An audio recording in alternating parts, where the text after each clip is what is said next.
গত 28শে জানুয়ারি তার শুনানি ছিল পান্ডুয়া কৃষক বাজারে, কিন্তু সেই দিন যেতে না পারায় শনিবার শুনানি কেন্দ্রে যান সৈয়দ রহিম নবী। পান্ডুয়ার 274 নম্বর বুথের ভোটার নবী আদতে পান্ডুয়ার বাসিন্দা হলেও এখন অধিকাংশ সময় কলকাতাতেই থাকেন। শুনানির নোটিশ পেয়ে এদিন আসেন পান্ডুয়ায়। 2016 সালে পান্ডুয়া বিধানসভা থেকে তৃণমূল কংগ্রেসের হয়ে ভোটে লড়ে পরাজিত হয়েছিলেন। এদিন শুনানি কেন্দ্রে এসে তিনি বলেন, তারা 7 ভাই নির্বাচন কমিশন বিশ্বাস করতে পারছে না।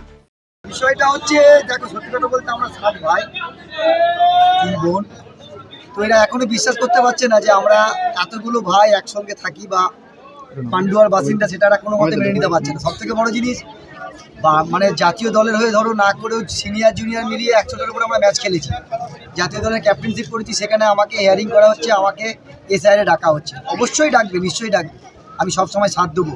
এগুলো হেনস্থা নয় আমার মনে হয়, এগুলো কি আম পাবলিককে দেখো কিরমভাবে বয়স্ক মানুষদেরকে, যাদের 94, আমার বাবার 94, অনেকে আছে এরকম রোগীর ওপরে বয়স, তাদেরকে হ্যারাসমেন্ট করা হচ্ছে। এগুলো মানা যায় না। বাবা আমার অসুস্থ, তারপরে আমাকে ডেকেছে, আমি আবার কলকাতা থেকে এখানে ছুটে এসেছি আজকে। এগুলো তো আননেসেসারি মানুষকে হ্যারাসমেন্ট করা। এই যে মানুষগুলো দাঁড় করিয়ে রেখেছে তো বয়স্ক মানুষদেরকে, আপনার বাড়ির কতজন প্রমাণ দিতে হবে যে আমরা এখন ভারতীয়। তাহলে যা আমি পেয়েছি ভারতীয় দলে যখন খেলেছি, তাহলে সেগুলো ফেরত দিয়ে নিই। শুনানির নামে সাধারণ মানুষকে হেনস্থা করা হচ্ছে বলেও অভিযোগ করেন তিনি। The wall bureau.